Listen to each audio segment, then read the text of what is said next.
क्या बात है बहू, सोई नहीं? नींद नहीं आई क्या रात में? हाँ नाना माँ जी, मैं सोई थी, बस नहाकर मैंने पूजा कर दी। आपके लिए नाश्ता बना दूं? सास जो बस 2 मिनट पहले सोकर उठी थी। अरे नहीं नहीं, अभी इतनी जल्दी खाना? मैं जरा वॉशरूम जा रही हूँ। सास वॉशरूम से बाहर आती है कि बहू हाथ में चाय लेकर खड़ी होती है। माँ जी चाय। हाँ जरा मुंह तो पोंछ लूं। माँ जी ये लीजिए, मैं पोंछ देती हूँ। बहू जल्दी से अपने पल्लू से सास का मुंह पोंछ देती है। अरे बहू देख, इतना करने की कोई जरूरत नहीं है, मुझे आदत नहीं है इन सब चीजों की। तभी वहां बेटा आ जाता है। अरे रागिनी, क्या चल रहा है सास बहू के बीच? माँ डरा कर रखना अभी से, नहीं तो हाथ से निकल जाएगी। बेटा तो बेचारा मजाक कर रहा था, लेकिन रागिनी को बात दिल पर लग गई। नहीं नहीं, मैं कहीं नहीं निकलूंगी, जाऊंगी भी तो सासू माँ से पूछकर। वैसे आज ना माँ का जन्मदिन है, पर मैंने उन्हें विश तक नहीं किया। माँ जी आप बोलिए तो मैं विश कर दूं? नहीं तो कोई बात नहीं, मैं नहीं करती विश भी माँ को। अरे नहीं नहीं रागिनी, माँ है तेरी, कर दे विश। ठीक है, मैं ना विश करके आती हूँ, तब तक आप चाय पी लीजिए।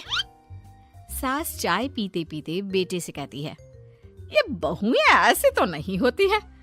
मैंने तो हमेशा सासों को बहुओं के नाम पर रोते ही देखा है, लेकिन मेरी बहू ये तो बहुत ही अच्छी है भाई। माँ ज्यादा खुश ना हो, हाथी के दांत खाने के कुछ और दिखाने के कुछ और होते हैं, समझी? हो सकता है आज चिपक चिपक कर तुझे खुश करे, कल को मौका मिलते ही। समझदार को इशारा ही काफी है। हाँ बेटा सही बोल रहा है तू, मैं ना इसको टाइट ही रखूंगी, कोई भरोसा नहीं होता ये बहू नाम के प्राणी का।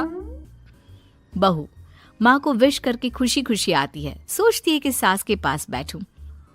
वो जैसे ही पास रखी चेयर पर बैठने जाती है कि सास जोर से चिल्लाती है, नीचे नीचे।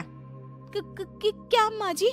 जमीन में बैठो, हमारे यहाँ सास की बराबरी में नहीं बैठा जाता, जमीन पर बिछा लो कुछ भी।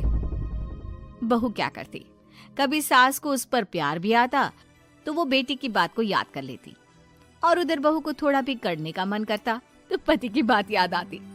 काश मेरी शादी ही ना हुई होती। अरे कैसी बात कर रही हो, शादी नहीं होती तो मैं कहाँ से मिलता, और तुम कहाँ से मिलती मुझे? वैसे ये ख्याल आया क्यों?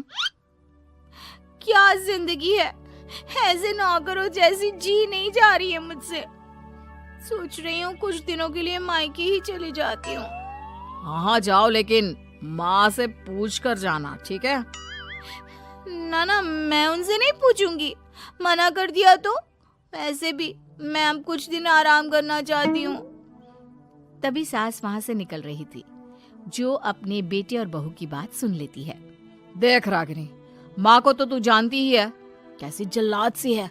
अरे नई नवेली बहू के साथ ऐसे करते हैं क्या जो वो तेरे साथ करती है? मैंने तो कितनी बार समझाने की कोशिश की कि मेरी बीवी को बख्श दो, लेकिन नहीं। माँ को हैरानी होती है कि आखिर ये उसी की औलाद है जो ऐसी राजनीति सास बहू के बीच खेल रहा है।